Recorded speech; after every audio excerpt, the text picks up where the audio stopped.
I'd like to use this opportunity to look at one main point, which is that the Ukrainian conflict allows us to see that it's not only war in the material aspects, but it's also a war of ideas. That is, it allows us to see that there are two conflicting interpretations about what is happening. One interpretation regards this as a conflict between an imperial power, Russia, trying to regain its former possessions at the expense of a smaller nation state, Ukraine, which is defending its right of national self-definition. This is the view, I think, of is the true view of what is happening. But there is another interpretation which regards it as a conflict between nationalism, represented by Russia, and liberal democracy, represented by Ukraine. In this interpretation, the bad guys are nationalists, and the Ukrainians are the representatives of a liberal order, apparently. So let us look at both interpretations and determine which is the more coherent. We have to understand that after the Second World War, there was a convergence between liberals and Marxist interpretations of what that conflict was about. They argued that the Second World War was not a result of imperialism, and it was not a result of totalitarianism, but actually it was the result of nationalism. This seems to go against the fact that the ones who defeated the Nazis were actually nations fighting for independence. So why was this interpretation offered as to explain what happened in the Second World War? I suspect it was because many liberals were imperialists, and Marxists, of course, were totalitarian, and so they agreed between them to deflect the blame elsewhere. And so they said, let's accuse nationalists as a core cause for the greatest and the worst conflict in the history of Europe. It's interesting to point out that this accusation against nationalism applied only to Western nationalism, meaning third world nations where nationalism in the third world was judged to be acceptable because it's anti-colonialist. But nationalists in Europe and America were accused of being, by definition, dangerous and somehow close to the horrors that caused the Second World War. So this interpretation started to grow up mainly in academia, and for, I think, 2 generations, many people, probably the majority in Europe and in America, did not accept it. Most people in Europe and America still believed that the nation state are good and beneficial ideas and supported it to some level. One only has to think 40 years ago, let's say, about Reagan and Thatcher and the Eastern European nations that shaked off Russian dominance to show that this is basically, these ideas were basically accepted. However, since then, these two groups, the liberals and Marxists, came to dominate Western academia to the extent that bit by bit they virtually eliminated other points of view, and the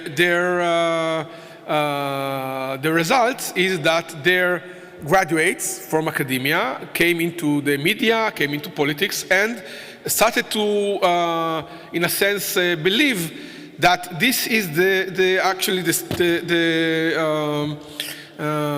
face of things. Basically, that nationalism is the source of all evil, and if you're discussing a national idea, you have to apologize before it's 10 times, and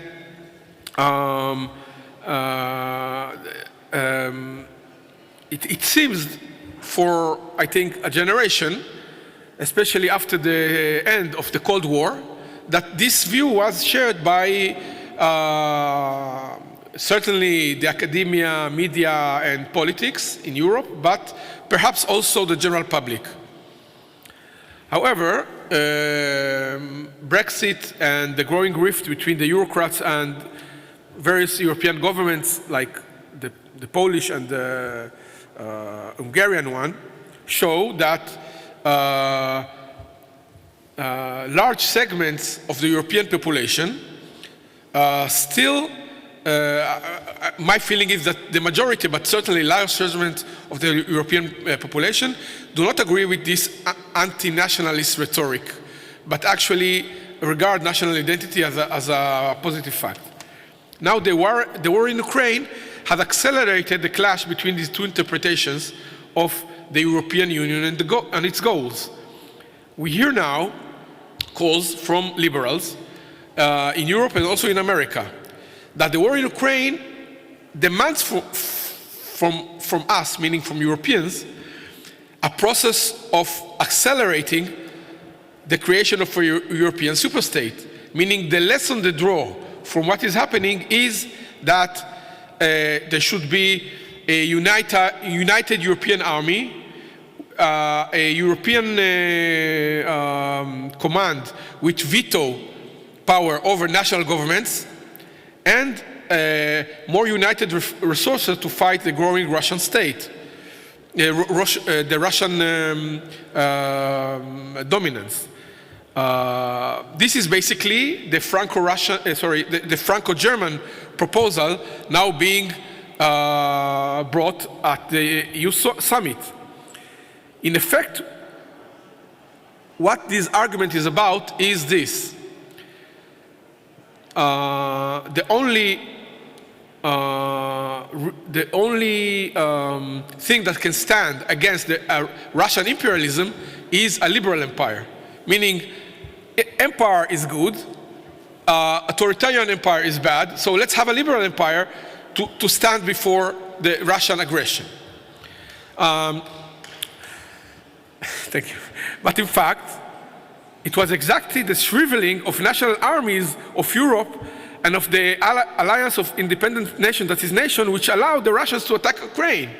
I mean, after the national armies of so many European countries became ineffective, after NATO became ineffective, it became possible for Putin to actually think that he might get into Ukraine and nothing will happen to him militarily. And he's right, meaning even if Europe decided and America decided today to aid the Russians, their military capability are simply not there to do it.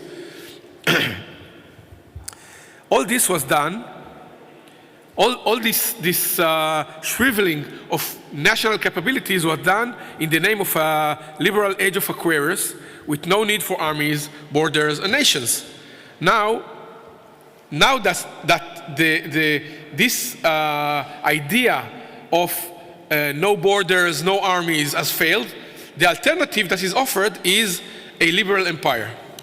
Now, those who believe this narrative are welcome to it.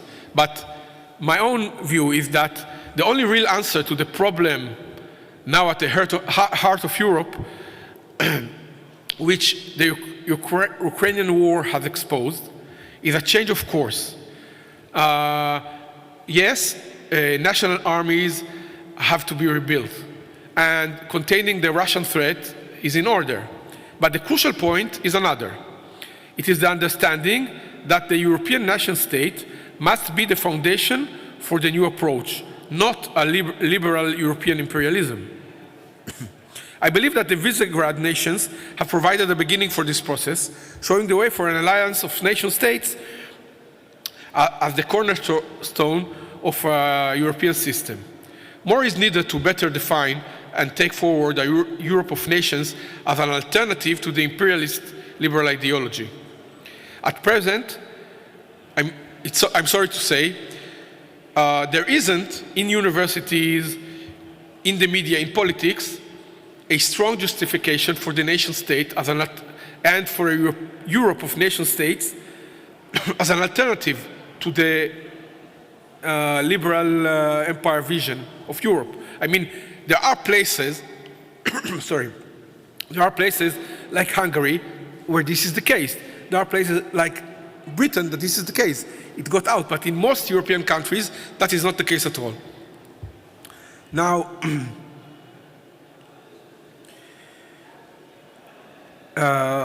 the visionary founder of Zionism and eventually of Israel, Herzl, said that a nation is always made not only of the material facts, but also of ideas and values. And the point is that looking at what Europe has to do to confront this new situation should not concentrate only on the, the factual, practical matters of building up armies and having more resources. But also, it has to be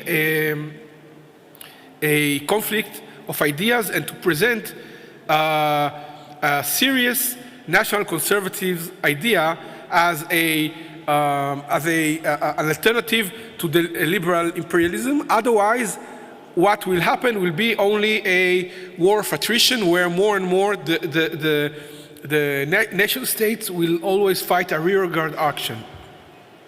I can give various examples of fields that need to be developed. A national conservative jurisprudence is one example. At the moment, in the European Union,